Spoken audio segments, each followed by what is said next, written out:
பிரியமானவர்களே, இப்படிலாம் நீங்க ஜெபம்னு வந்து உட்கார்ந்து இருக்கிறீங்கல்ல, ஏன் சண்டே மட்டும் வந்தா என்ன உங்களுக்கு? எதுக்கு வரணும்? பிரமாணமே ஓய்வு நாள் தான் கர்த்தர் கொடுக்கணும்னு சொல்லியிருக்கு. நீங்க எதுக்கு வந்து உட்கார்ந்து இருக்கணும்? இதெல்லாம் மறப்பார் நினைக்கிறீங்களா? அப்படி பரிசுத்தவான்களுக்கு செய்கிற அன்பின் பிரயாசத்தையே மறக்க மாட்டார்னா அவர் சமூகத்துல வந்து உட்கார்ந்து இருக்கிறீங்க. 10 நிமிஷம் முழங்கால் போட்டீங்க, 20 நிமிஷம் முழங்கால் போட்டீங்க, 40 நிமிஷம் முழங்கால் போட்டீங்க, இன்னைக்கு 60 நிமிஷம் முழங்கால் போட்டீங்க. மறப்பார் நினைக்கிறீங்க? மறக்க மாட்டார்.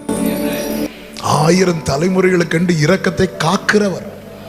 அப்படி காத்து வச்சிருப்பார். இது இன்னாருடைய 7வது தலைமுறை கொடுக்க வேண்டியது, 10வது தலைமுறைக்கு கொடுக்க வேண்டியது, 25வது தலைமுறை, இப்படி காக்கிறாராம். அதுல கை வைக்க விட மாட்டார். ஒரு சாமுவேலே சவுலுக்கான முன்னந்தோடைய காத்து வைப்பான் என்றால் மறக்க மாட்டார்.